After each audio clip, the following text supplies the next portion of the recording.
Hello and welcome to my channel. If you're new here, my name is Elizabeth, and on this channel we talk about how to build your spiritual confidence so you can listen to your intuition and read your tarot with ease.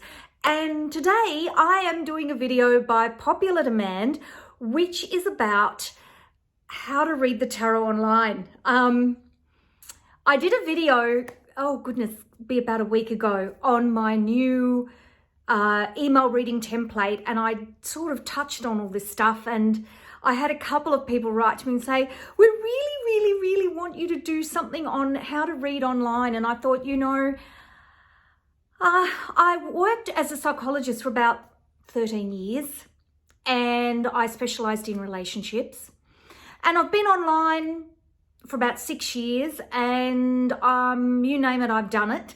Haven't always taught tarot online.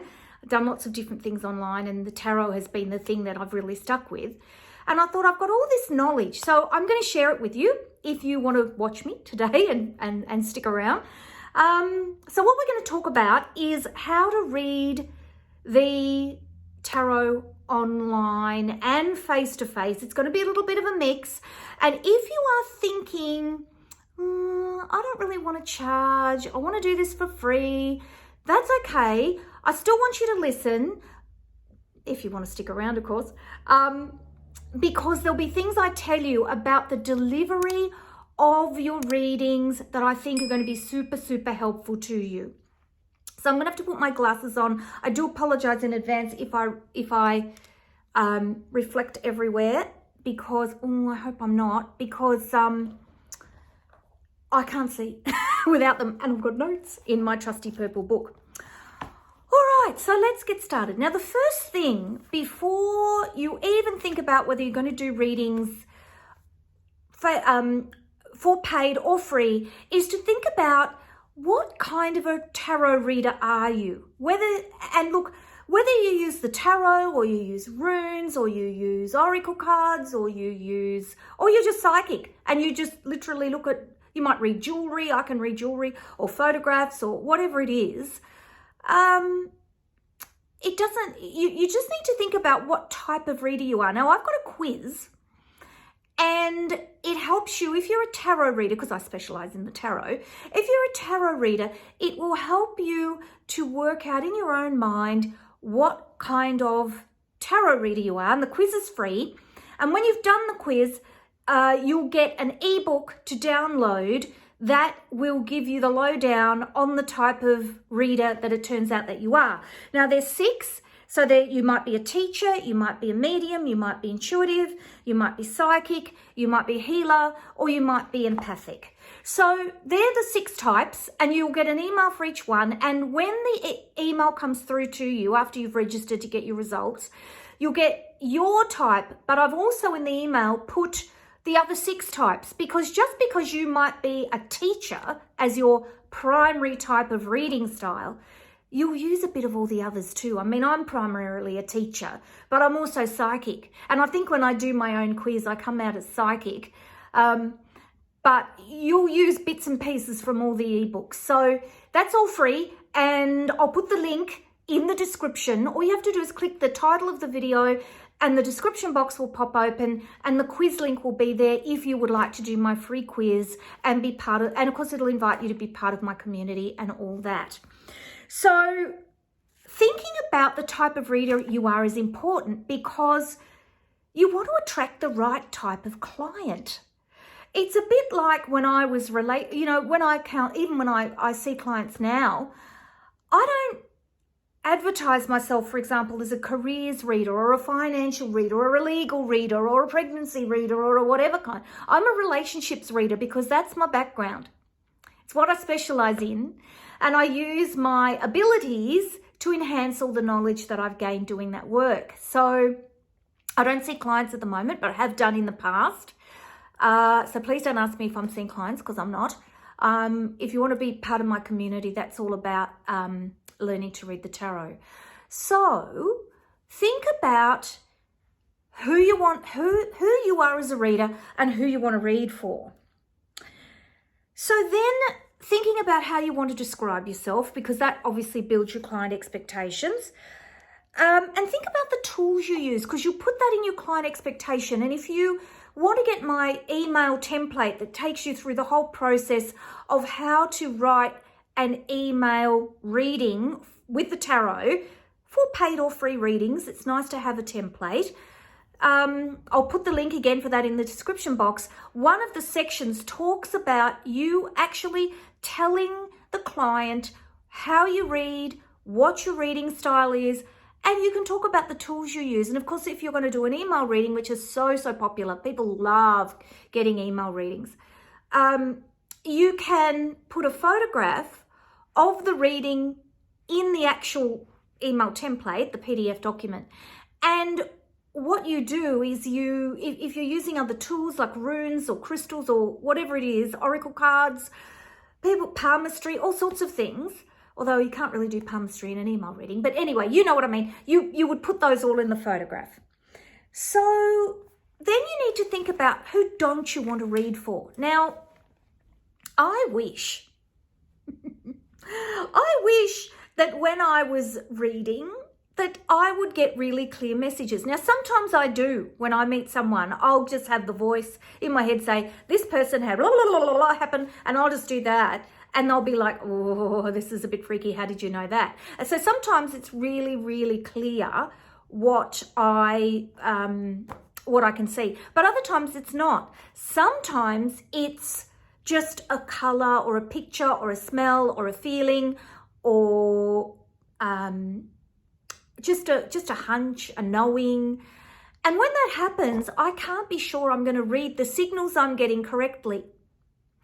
So, and if we think about the high priestess, it's like the veil. It's like that, the veil's behind me and they're trying to tell me, but it's coming through the veil, So, it's important that I have boundaries myself about who I'll read for. So I will not do pregnancy readings.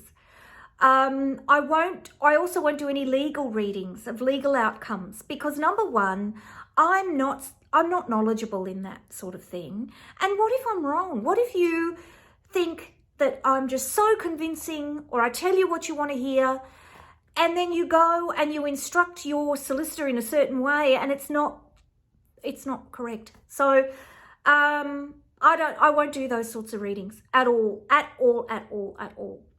But other people like to, and that's up to them if that's what they'd like to do, but it's not my thing. Same as pregnancy. I don't like to do that either.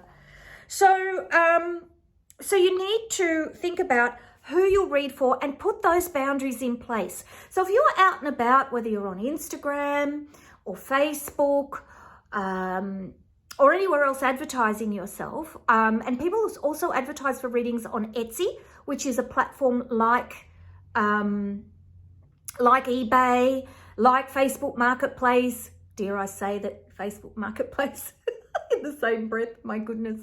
And I'll put a link to my Etsy shop down in the description box. So if you haven't seen Etsy before, you can go and have a sticky beak at my shop. People put themselves out there to advertise for readings and they charge. So you need to be really clear. What kind of reader are you? And express it in a way. I mean, obviously, if you come out as a teacher in my quiz, you don't want to say, I teach you, which I've said myself. And it's kind of a bit confronting to people. So I think my ebook should give you some great ideas of how to express the type of reader you are, so people know what to expect, the type of tools you're going to use, and who you will and won't read for. So there's that. Then you need to think about how you're going to read. So are you going to read via email? Are you going to read face-to-face, in person? And if you're going to read in person, how are you going to be safe? So I've run an agency, a counselling agency from inside my home, actually from inside this room, which is now my studio where I write.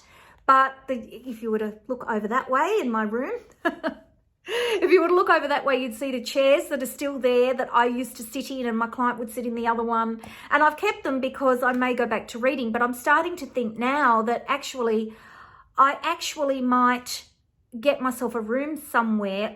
In fact, I know where I'd go in Australia. There's a place I'd really like to go to and read.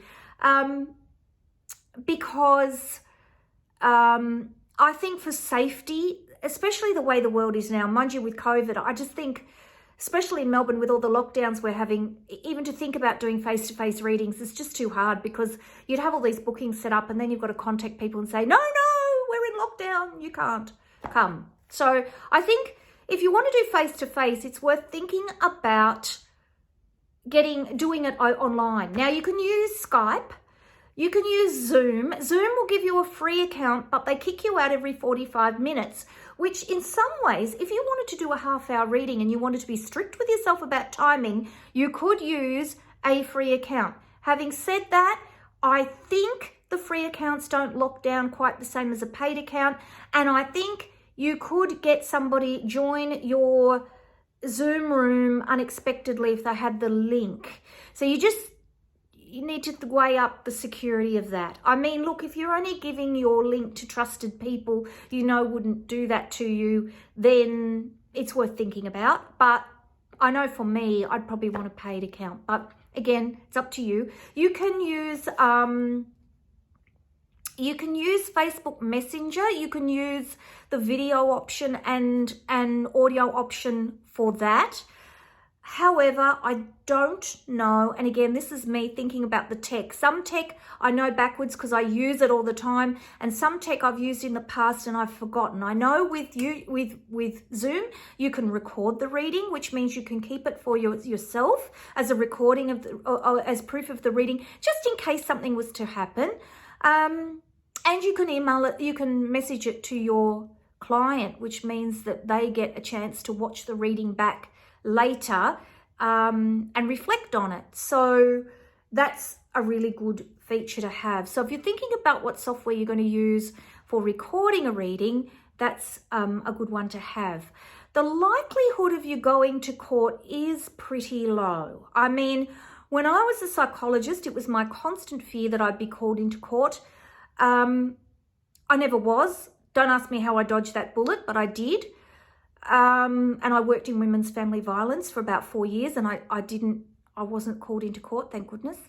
However, as a psychic, you're unlikely to, because they're not likely to call you in and say, you know, you foresaw this or whatever. Like, it's not likely. If you were a witness to something or they told you something, maybe, but I can't see it happening. I really can't. I think you're pretty safe. So from that perspective, however, you just never know if somebody tells you something in a session and that they wanted it for evidence more than the recording for evidence more than anything is more where I'd be going with it. So I think, and there's a two-edged sword. If you haven't recorded it, you don't have it. If you have recorded it, you do have it. Look, it's a legal minefield that I don't want to go into because, well, I'm talking to all of you across the world and all the rules are different. And I'm in little backwater Australia, and, you know, we have our rules, but they might not necessarily be the same in Africa or Switzerland or America or whatever. So there's that. So there's email, there's face-to-face, there's, and then there's live. Now, live is really interesting because live is where you read and people fire questions at you. Quite literally, I've done it. And you're giving free readings. And again, this is deciding if you want to do paid or free. It's a great way to promote what you do as a paid reading for free. So you might go online, and when you first start, you might be like, oh, I'm so nervous. And when you're really nervous, a good way to start is to just get an oracle deck and hold the cards up. But whatever you do, please don't read what's on the card. I find that so depressing. It's like, try and engage your intuition a little bit for each person that you're pulling a card for, even if it's just one card. You can read people's energy through the stratosphere or the electronic waves or whatever you want to call them, because I've done it quite amazingly and shocked myself with how much I could feel through my phone, which was a bit crazy. But you can, and The thing you need to remember is if you are going to go live online, you will be inundated with people wanting free readings. And you need to say to yourself before you go online, how many free readings am I going to do? And stick to it, because you'll get tired tuning in, especially when you first start, because it's a bit like riding a bike. The first time you ride a bike, you're exhausted and you're trying to balance, and it's all, it's so much going on. And then as time goes on, you get more and more confident doing it.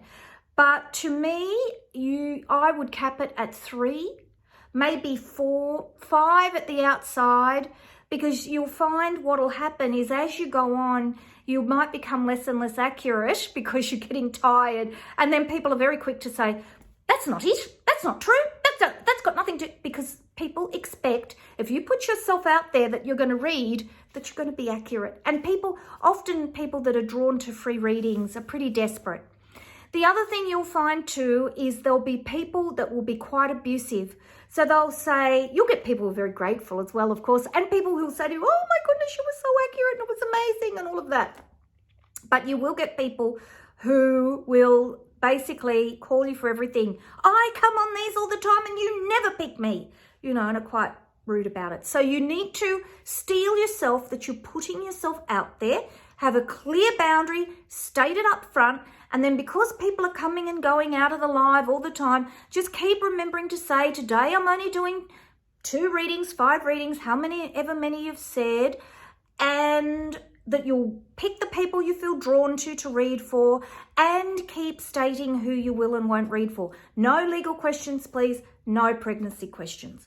So it's just getting yourself into the vibe of how you might do that, expecting that you're going to get a lot of people, some people in very desperate situations, especially now during COVID, who'll be very angry, and you might cop a bit of their anger that's got nothing to do with you actually reading at that moment. And I had to learn that when I was counselling, that sometimes people would just be off the scale at me, and it had nothing to do with me and who I was as a psychologist, and everything to do with what was going on in their life at the time. So that's free readings online. In terms of live, you can do free readings via email and you can do them via video, and I've talked about how you might do that. With the email, you can use the template that I've got available for you in my shop, and again I'll put a link to that in the description if you feel a little bit lost, and you just attach that to a normal Gmail, BT mail, whatever kind of mail you've got, and email it to the person. However, it's really important that you think about your boundaries. So in terms of an email reading, for example, you need to think about how many questions you're going to let the person ask you once they've received the email, the email reading. And I always have that in the PDF, and it's in the PDF that I have as the template to remind you.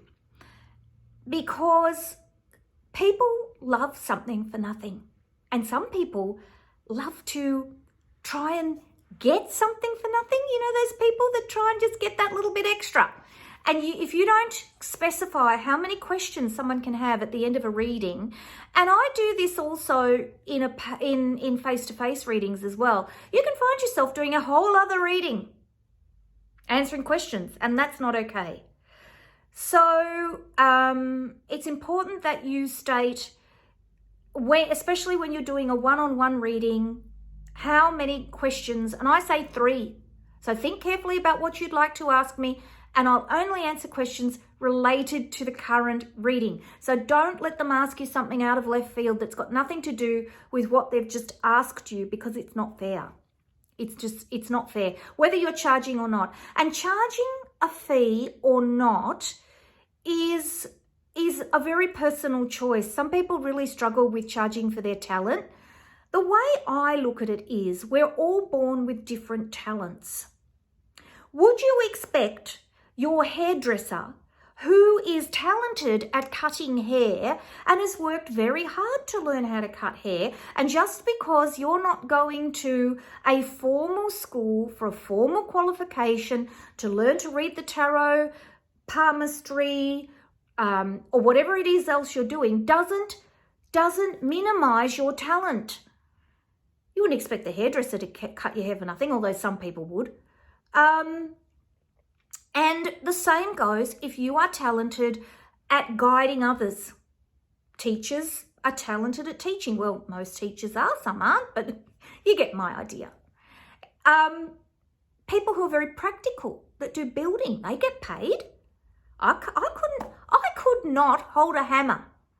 So I do not begrudge paying someone to come in and knock a nail in the wall or whatever for me. So why should I begrudge paying somebody to read my cards who has intuitive talent? Of course I'm going to pay them. So I want you to really think about it that way, you know, because a lot of people, they sort of say, oh, no, I can't charge for my psychic ability. I just can't. I can't get my head around it. So that's a way to think about it. If you're going to charge, some people, because they feel funny about charging, but then they decide they will charge, they don't charge enough. And to charge for readings and do it properly, it's getting harder and harder to find free software that'll support you to be able to do free readings properly, whether it's via email or it's via face-to-face. You will need to pay for a few things. Plus, it's your time, effort, all that. It also devalues the profession if you're not going to charge what's the going rate. So you need to sort of think about, what's my reading going to look like? And what are people tending to charge for that? And don't undercut it. Don't undercut it. It devalues you, and it devalues everybody else in the spiritual community who's asking for, you know, the going rate for a particular type of reading. So that leads me on to, if you're doing paid readings. Now, if you're doing paid readings, you really need to have some kind of software set up to be able to accept payments safely. Now, I've been told if you give somebody your name and your bank account details, there's not a lot they can do to you, but I don't like it. I'm just saying that I don't like it. Now, I use PayPal. There is a risk that you'll get some smart person decide that they're going to dispute the payment that they've given you for a reading. And if that's the case, you just have a little black book or purple book, as I've got in this case, and you just record their name and their details, and you just do not read for them again. It's that simple. And if it happens to you and you're in a community, you kind of quietly let other people know. I mean, obviously you don't out people on social media. We do not do that. But you do let other people know that this is something that's happened to you and it's not okay, and kind of, you know, put them in a position where they might need to be reflective about their behaviour, because people in your network at least are going to think twice about seeing them, because they pay and then ask for their money back, basically. So you need to think about payment gateway. Now, I use PayPal. It's free. It's easy to set up. They only charge you when you do a transaction. So, and it's very easy to use, and send people your email address and they can organise to pay you, and it's all very straightforward. Booking software. Now, if you get really serious, you can use booking software. Now, I, in the past, have used Acuity. Now, I haven't used it for a long time, so I'm loath to recommend it, but you can go and have a look at it in terms of understanding the type of software that you might use. So it's Acuity, spelled Acuity. Google it, have a look at it. I found it quite good for setting up my appointments. I had a disclaimer that automatically popped up in front of people. It sent reminder emails. I think if you paid, I think I started on a free account, then I got a paid account, and then I think you could pay a bit extra, and it did email reminders to people to turn up for their readings.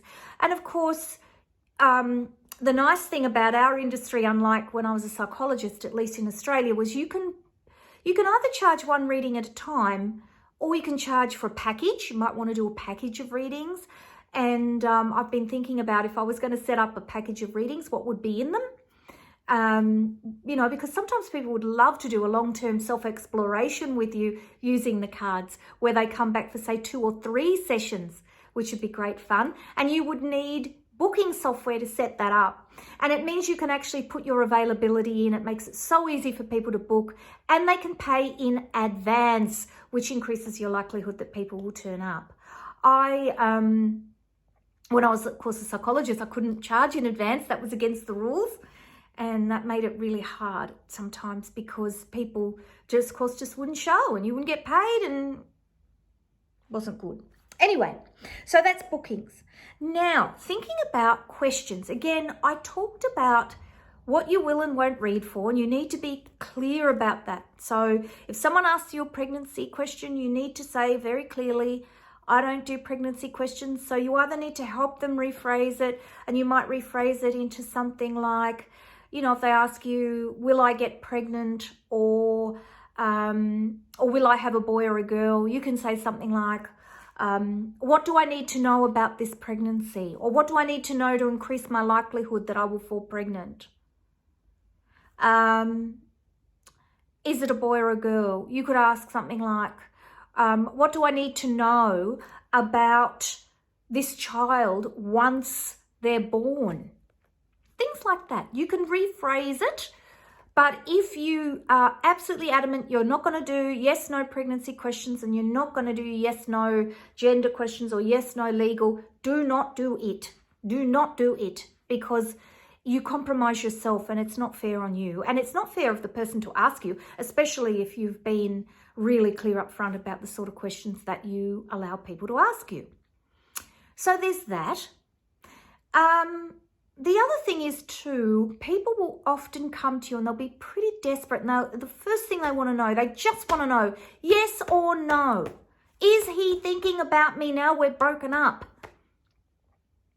And it kind of does, particularly, I mean, look, I talk a lot about the tarot as the tool that you'll use when you're reading, because it's my favorite tool. I love it and I love teaching it.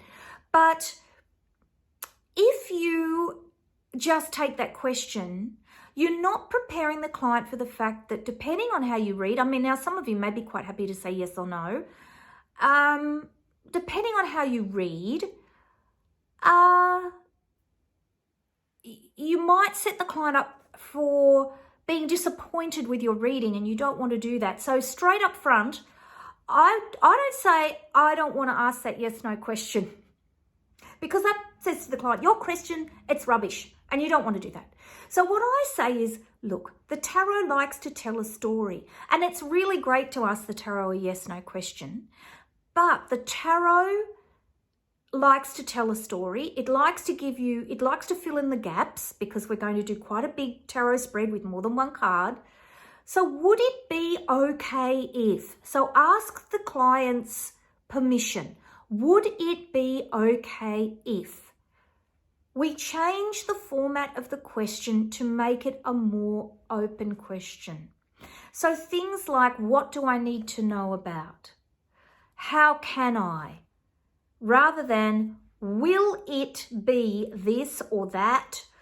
Or should I, yes or no? Get rid of the closed questions and try and open up the reading. Now, some people would say, that's because you just don't want to say yes or no because you might get it wrong. And you know what? Yeah, there's a little bit of that, because I might get it wrong. I'm not infallible as a reader.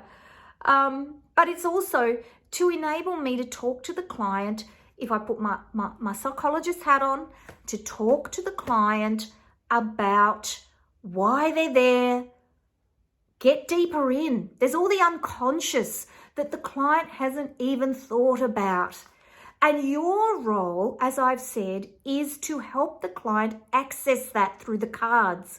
So as I've said to you, when you're connecting with your deck, you're using your own experience to connect with each card and getting really familiar with that, so that when those cards come out in a spread in front of you, in front of the client, you know the message that Spirit intends you from your personal experience for this client to take away. And the best way they can do that is be prepared that you're going to open that question right up with them.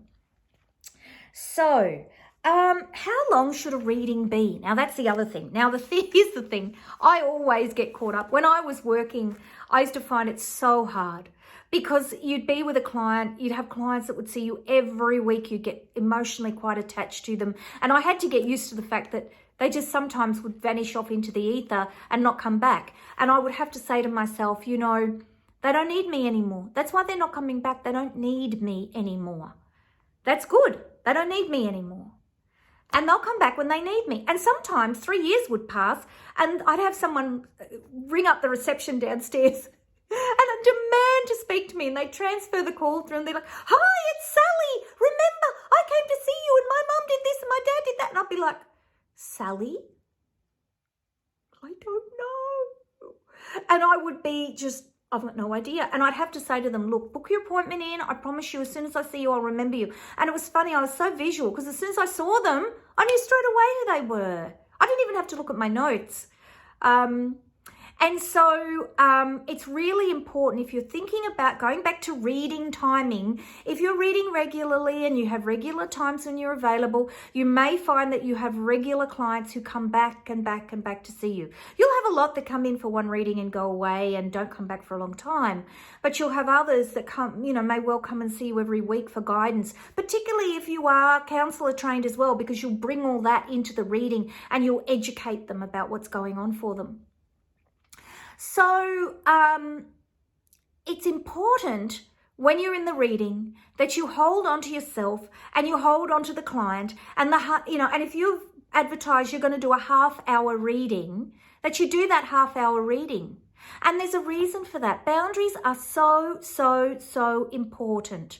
If you don't set the boundary and someone is come for a half-hour reading for them with you and you give them an hour, yes, they'll feel like they get good value, but they'll also start to expect that they're going to get that hour every single time. And sometimes you might not be able to give them an hour because you book someone else in after them.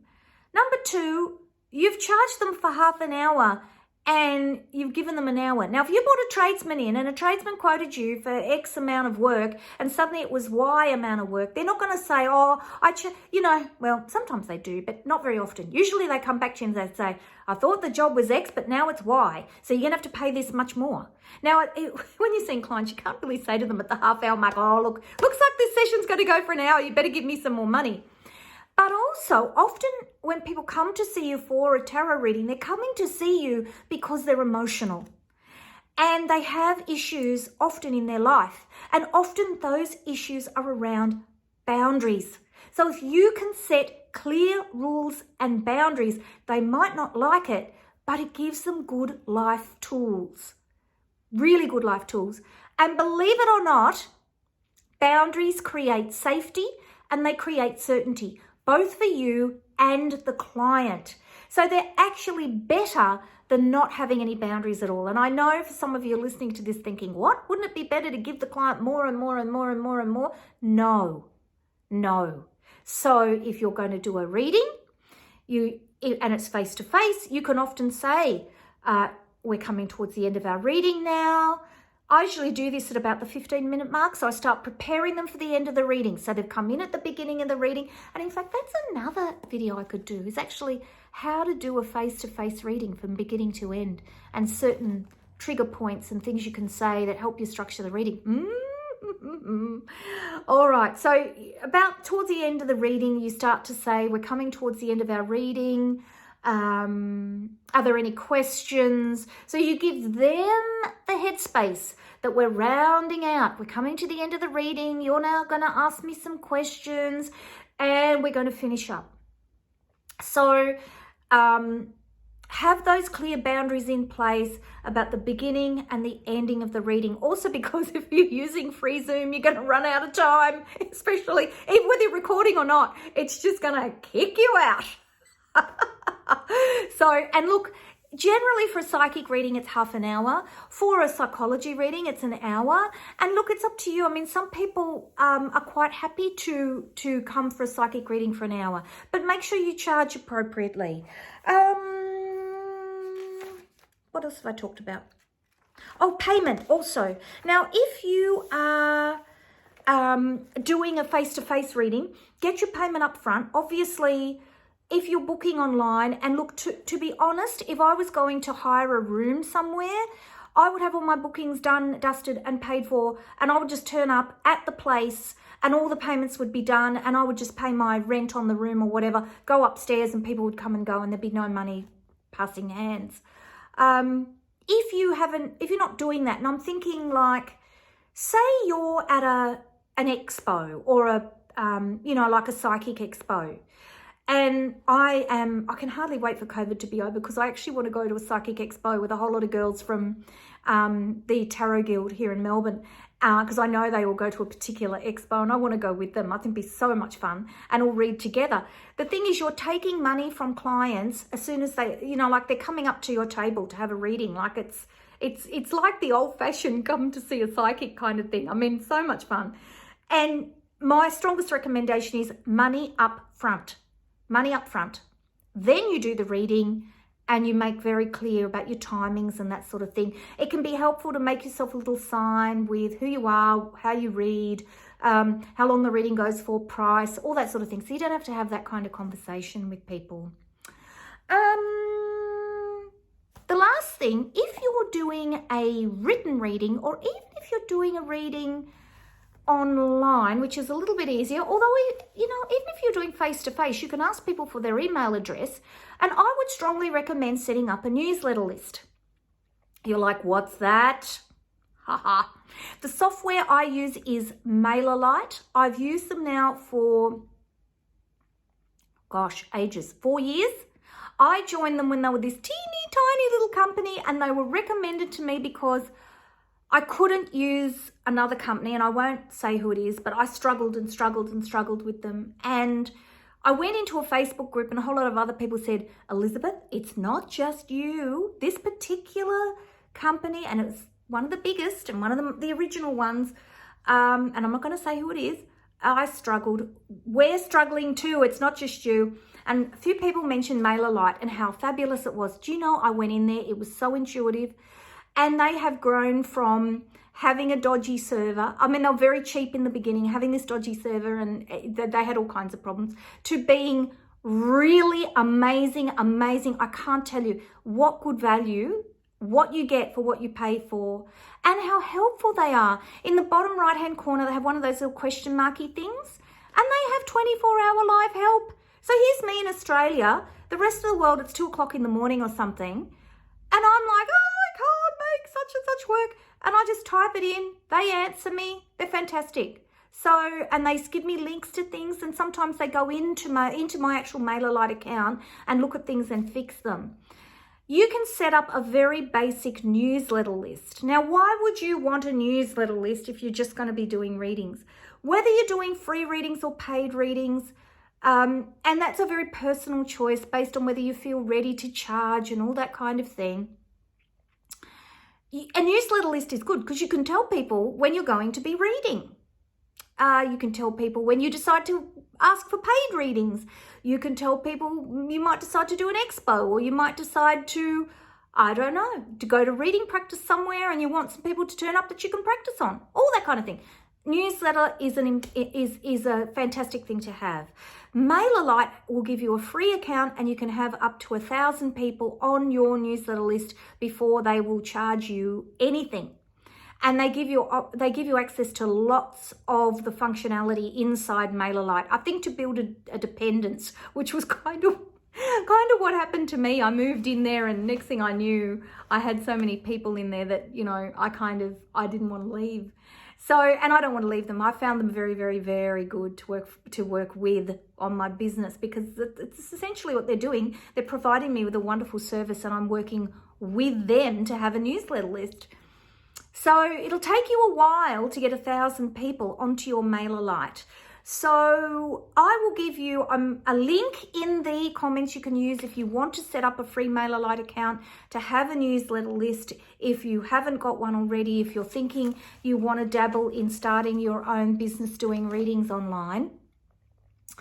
And I guess that's a whole other video, is all about MailerLite and the sorts of emails you could send out to clients and all that sort of thing. I really don't want to do business coaching. It kind of leaves me cold. I much prefer teaching about the tarot, but I got this sort of request to do this video, so I thought I'll kind of do a brain dump about all the things that are really important to know doing paid or free readings online.